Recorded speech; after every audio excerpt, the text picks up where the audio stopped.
അഹിന്ദുക്കൾക്ക് പ്രവേശനം നിഷേധിച്ച ക്ഷേത്രങ്ങളിൽ പെടുന്നതാണ് ഗുരുവായൂർ ക്ഷേത്രവും. ക്ഷേത്ര നടപ്പുരയിൽ വീഡിയോ ചിത്രീകരിക്കുന്ന അടക്കം കോടതി വിലക്ക് ഏർപ്പെടുത്തിയിട്ടുണ്ട്.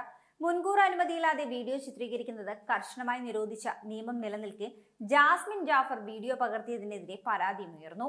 ഇതിന് പിന്നാലെ ഇപ്പോൾ റെനീഷയുടെ വീഡിയോയും ശ്രദ്ധിക്കപ്പെടുന്നു. 5 ദിവസം മുൻപേ ഗുരുവായൂരിലെത്തി റെനീഷ പകർത്തിയ വീഡിയോയ്ക്കെതിരെ കുറച്ചു ദിവസങ്ങളായി ചർച്ചകൾ നടത്തിയിരുന്നു.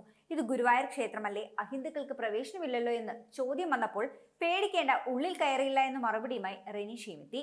ഭക്തിയോടെ തന്നെയാണ് ചെന്നതും പ്രാർത്ഥിച്ചതും. പക്ഷേ അങ്ങനെ ഒരു നിബന്ധന വെക്കുമ്പോൾ ലംഘിക്കേണ്ട ആവശ്യമില്ലല്ലോ. പുറത്തുനിന്ന് പ്രാർത്ഥിച്ചാലും കൃഷ്ണൻ കേട്ടോളുമെന്നാണ് റെനീഷ മറുപടി നൽകിയത്. ഭഗവാനി എന്തോന്ന് ഹിന്ദു, മുസ്ലിം, ക്രിസ്ത്യൻ ഒക്കെ വർഗീയത മനുഷ്യർക്കല്ലേ മോളെ എന്നുള്ള കമന്റുകളും ഇപ്പോൾ സോഷ്യൽ മീഡിയയിൽ നിറയുന്നുണ്ട്. എന്നാൽ പക്ഷേ മുസ്ലിമായ ജാസ്മിനെതിരെ നടപടിയെടുക്കുമ്പോൾ മുസ്ലിമായ റെനീഷ ചെയ്തതും അത് തന്നെ അല്ലേ എന്നാണ് മറ്റു പലരുടെയും പരാതി.